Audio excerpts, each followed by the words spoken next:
ಪ್ರಭು ಯೇಸುವಿನಲ್ಲಿ ಅನುಗ್ರಹಿತರಾದ ಪ್ರಿಯರೇ, ಇಂದು ತಿಂಗಳ ಪ್ರಥಮ ದಿನ ಜುಲೈ 1. ಡೈಲಿ ಬ್ಲೆಸ್ಸಿಂಗ್ ಶುಶ್ರೂಷೆಗಳು ಹೊಸ ತಿಂಗಳಿಗೆ ಪ್ರವೇಶಿಸುತ್ತಿದೆ. ಕಳೆದ ತಿಂಗಳು ಈ ಶುಶ್ರೂಷೆಯಲ್ಲಿ ಭಾಗವಹಿಸಿ ಪ್ರಾರ್ಥಿಸಿದ ಎಲ್ಲ ಕುಟುಂಬಗಳನ್ನು ಪ್ರತ್ಯೇಕವಾಗಿ ಕೃತಜ್ಞತೆಯಿಂದ ನೆನೆಸಿ ಪ್ರಾರ್ಥಿಸುತ್ತೇನೆ. ಬಹಳ ಸಂತೋಷದಿಂದ ಅನೇಕರು ಈ ಶುಶ್ರೂಷೆಯನ್ನು ಸ್ವೀಕರಿಸಿ ತಪ್ಪದೆ ಬೇರೆಯವರಿಗೆ ಕಳಿಸಿಕೊಟ್ಟು ಈ ಶುಶ್ರೂಷೆಯನ್ನು ಪ್ರೀತಿಸುವ ಅನೇಕ ಪ್ರಿಯರು ಇದ್ದಾರೆ. ಎಲ್ಲರನ್ನು ಯೇಸುವಿನ ಪ್ರೀತಿಯಲ್ಲಿ ಕಾಣುತ್ತೇನೆ. ಎಲ್ಲರಿಗೂ ಪ್ರಾರ್ಥನೆಯು, ಕೃತಜ್ಞತೆಯು, ಪ್ರೀತಿಯು ತಿಳಿಸುತ್ತೇನೆ. ಈ ತಿಂಗಳ ಪ್ರಥಮವಾಗಿ ಈ ಶುಶ್ರೂಷೆಯಲ್ಲಿ ಭಾಗವಹಿಸುವವರು ಇರಬಹುದು. ಅವರೆಲ್ಲರನ್ನು ಪ್ರಾರ್ಥನೆಯಲ್ಲಿ ನೆನೆಸುತ್ತೇನೆ. ಪ್ರಿಯರೇ, ಈ ತಿಂಗಳು ನಮಗೆ ಬೇಕಾದ ಎಲ್ಲ ಅನುಗ್ರಹಗಳು ಈ ಶುಶ್ರೂಷೆಯಿಂದ ಬೇಡಿಕೆ ಪಡೆದುಕೊಳ್ಳಬೇಕು.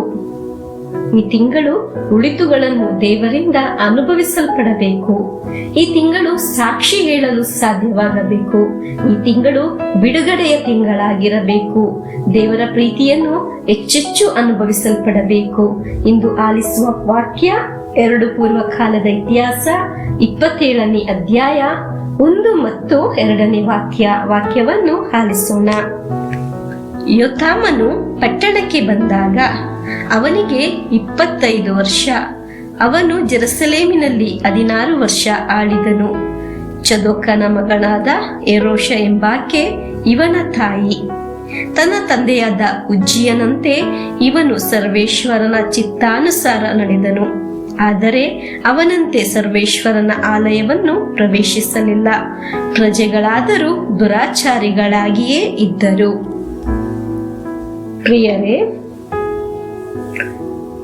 ಈ ಅಧ್ಯಾಯ ಪ್ರಾರಂಭವಾಗುವುದು ಒಂದು ಹೆಸರಿನಿಂದ. ಯೋತಾಮ ಎಂಬ ಹೆಸರು ಇರುವ ವ್ಯಕ್ತಿ. ಏನಾಗಿದೆ ಅವರ ಪ್ರತ್ಯೇಕತೆ? ಈ ವ್ಯಕ್ತಿ ಅಮ್ಮ ಯಾರೆಂದು ಬರೆದಿದೆ. ಬಹಳ ಚಿಕ್ಕ ವಯಸ್ಸಿನಲ್ಲಿ ರಾಜನಾದ ಒಬ್ಬ ವ್ಯಕ್ತಿ 25 ವರ್ಷದಲ್ಲಿ ರಾಜನಾದನು. ಅವರೊಬ್ಬ ದೇವರ ಭಕ್ತನಾಗಿದ್ದನು. ವಿಜಯ ಎಲ್ಲರಿಗೂ ಸಿಗುವುದಿಲ್ಲ. ಹೇಗೆಲ್ಲ ಜೀವಿಸಿದರೆ ವಿಜಯ ಸಿಗುವುದಿಲ್ಲ. ದೇವರಲ್ಲಿ ಆಶ್ರಯಿಸಿ ಜೀವಿಸಲು ಪ್ರಾರಂಭಿಸುವಾಗ ದೇವರ ಅನುಗ್ರಹ ಉಂಟಾಗುವುದು. ಏಳಿಗೆಯೂ ವಿಜಯವೂ ಉಂಟಾಗುವುದು. ನಾವು ಯೋಚಿಸಿರಬಹುದು, ಪ್ರಾರ್ಥನೆ, ಆರಾಧನೆ ಏನೂ ಇಲ್ಲದವರಿಗೆ ವಿಜಯ ಸಿಗುತ್ತಿದೆ ಎಂದು. ಕೆಲವು ಸಮಯದಲ್ಲಿ ನಮಗೆ ಹೀಗೆಲ್ಲ ಅನಿಸಿರಬಹುದು. ಆದರೆ ಹಾಗೆ ಇರುವವರೆಲ್ಲ ವಿಜಯ ಹೊಂದಿದ್ದು ಎಂದು ಜೀವನ ಕಲಿಸಿದೆ. ದೇವರಲ್ಲಿ ಆಶ್ರಯಿಸಿ ಸಿಗುವ ವಿಜಯ ಅದು ನೆಲೆ ನಿಲ್ಲುವುದಾಗಿದೆ. ಅದು ಗಾಜಿನ ಮನೆಯ ತರ ಅಲ್ಲ, ಆಳೆಯಲ್ಲಿ ರಚಿಸಿದ ಮನೆಯ ತರ ಅಲ್ಲ, ಅದು ಬಿದ್ದು ಹೋಗುವುದಲ್ಲ. ಪ್ರಿಯರೇ, ಯೋತಾಮ ರಾಜನಾಗಲು ಕಾರಣವಾಗಿದ್ದು 2 ಪೂರ್ವಕಾಲದ ಇತಿಹಾಸ 27ನೇ ಅಧ್ಯಾಯ 6ನೇ ವಾಕ್ಯದಲ್ಲಿ ಲಿಖಿತವಾಗಿದೆ. ಆ ವಾಕ್ಯವನ್ನು ಆಲಿಸೋಣ. ಯೋತಾಮನು ತನ್ನ ದೇವರಾದ ಸರ್ವೇಶ್ವರನ ಚಿತ್ತಾನುಸಾರ ನಡೆದುಕೊಂಡಿದ್ದರಿಂದ ಶಕ್ತಿಶಾಲಿ ಆದನು. ಪ್ರಿಯರೇ, ಯಾವ ಕಾರಣದಿಂದ ಯೋತಾಮನು ಶಕ್ತಿಶಾಲಿಯಾದ ರಾಜ ಆದ? ಅದರ ಕಾರಣವನ್ನು ಆಲಿಸಿದ್ದಾಗಿದೆ ಈಗ ವಾಕ್ಯದಲ್ಲಿ. ಈಗ ವಾಕ್ಯ ಆಲಿಸುವ ನೀವು ತಂದೆ ತಾಯಿಯರು, ಒಬ್ಬ ವ್ಯಕ್ತಿಯು, ಮಕ್ಕಳು ಆಗಿರಬಹುದು. ದೇವರಿಗೆ ನಿನ್ನ ಕುರಿತು ಒಂದು ಇಷ್ಟವಿದೆ, ಪದ್ಧತಿ ಇದೆ. ಅದನ್ನು ಅನುಸರಿಸಿ ಜೀವನವನ್ನು ಕ್ರಮಪಡಿಸಬೇಕು. ದೇವರನ್ನು ಮರೆತು ಪ್ರಾರ್ಥನೆ ಇಲ್ಲದೆ ಜೀವಿಸಿದರೆ ವಿಜಯ ಉಂಟಾಗಬೇಕೆಂದಿಲ್ಲ. ಪ್ರಾರ್ಥನೆ, ಆರಾಧನೆ, ಧ್ಯಾನ ಎಂದು ಹೋಗುತ್ತಾರೆ. ಇವರಿಗೆ ಹುಚ್ಚು ಹಿಡಿದಿದೆ ಎಂದು ವಿಮರ್ಶಿಸುತ್ತಾರೆ. ಆದರೆ ಸ್ವಲ್ಪ ಸಮಯ ಕಳೆಯುವಾಗ ಅರ್ಥವಾಗುತ್ತದೆ, ಹಾಗೆ ಇರುವವರ ಜೀವನ ವಿಜಯ ಹೊಂದಿದ್ದು ಎಂದು. ಹಾಲೆಲೂಯಾ. ದೇವರ ಇಷ್ಟವನ್ನು ಅನುಸರಿಸಿ ನಮ್ಮ ಜೀವನವನ್ನು ಕ್ರಮಪಡಿಸಿಕೊಳ್ಳೋಣ. ಇಂದು ನೀವು ಈ ವಾಕ್ಯ ಆಲಿಸುವುದು ದೇವರ ಒಂದು ಪದ್ಧತಿಯಾಗಿದೆ. ಇದು ಒಂದು ಶುಶ್ರೂಷೆಯಾಗಿದೆ. ಇದೊಂದು ಕಾರ್ಯಕ್ರಮವಲ್ಲ. ಆಕರ್ಷಿಸುವ ನೃತ್ಯ, ಹಾಡು ಏನೂ ಅಲ್ಲ. ಇದು ದೇವರ ಶುಶ್ರೂಷೆಯಾಗಿದೆ. ನೀವು ಆಲಿಸುವುದು ವಾಕ್ಯದಿಂದ ಒಂದು ಮೆಸೇಜ್ ಮಾತ್ರವಾಗಿದೆ.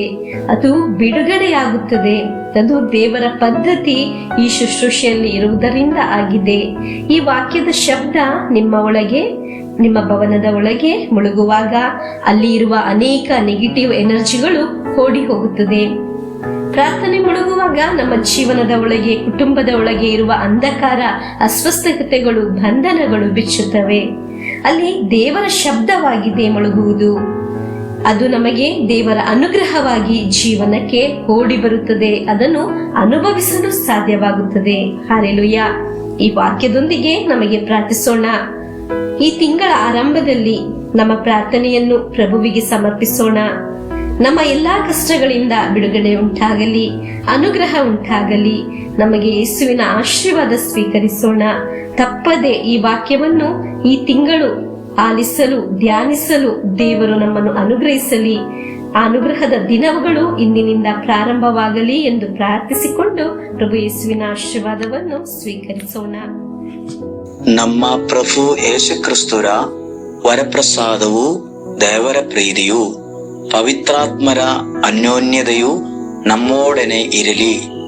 ರೋಗಗಳಿಂದ, ಅಪಘಾತದಿಂದ, ದುರ್ಮರಣದಿಂದ, ಅಗಾಲಿದ ಮರಣದಿಂದ, ಅಸೂಯೆಯಿಂದ, ಮೋಸೆ ವಂದನೆಯಿಂದೆಲ್ಲ ದೇವರು ನಮ್ಮನ್ನು ಸಂರಕ್ಷಿಸಲಿ.